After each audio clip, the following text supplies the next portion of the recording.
ఈ మూఢుడు అంటే మూర్ఖుడు, ఈ మూర్ఖున్నట రోటిలో గోధుమలను వేసి రోకట దంచినట్టు వాడిని దంచినను వాని మూఢతనము వదిలి. అర్థమైందా మీకు? ఇగో ఈ మూఢతనం ఉంటుంది చూడు, ఈ తిరుగుబాటు స్వభావం కలిగిన మూర్ఖుడు ఉంటాడు చూడు. ఈ మూర్ఖుని రోళ్ళు దంచుతాగా, పప్పు దంచేది, గోధుమలు దంచేది, ఆ రోళ్ళ వేసి రోకల బండుతో దంచిన వాడి మూర్ఖత్వం పోదట. అరే ఇది ఏంటిది? ఇది సామెతల గ్రంథం అంటే అందుకే జ్ఞానము కలిగిన సొలొమోను చేత రాయబడినది మాట.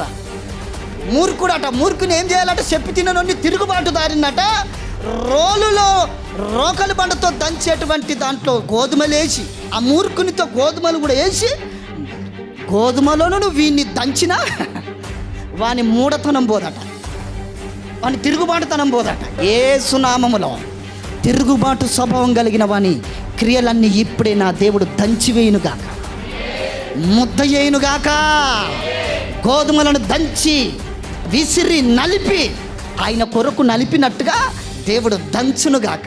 యేసు నామములో కోడలకు అత్త, అత్తకు కోడలు, తండ్రికి కొడుకులు, కోడళ్ళు, పిల్లలు, ఈ తిరుగుబాటు స్వభావములన్నీ నా దేవుడు రోకలిలో దంచినట్టు దంచునుగాక.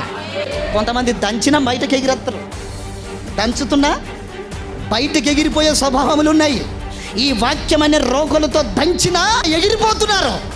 నేను కొన్నిసార్లు రమా ప్రార్థన చేద్దాం రండి, మొన్న మాసంతర కూడికి ఎంతమంది వచ్చారు?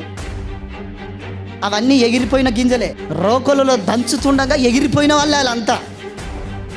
అర్థమైంది? ఇంకా నీలో తిరుగుబాటు స్వభావం ఉన్నది. వాక్యం ఒకటి చెప్తే నువ్వు ఒకటి చేస్తున్నావు, నీలో తిరుగుబాటు స్వభావం ఉన్నది. వాక్యం ప్రార్థించమంటే నువ్వు తిరుగుబాటుతనానికి అలవాటు పడ్డావు. ఇంకా నీలో మూర్ఖత పోలేదు, తిరుగుబాటుతనం పోలేదు.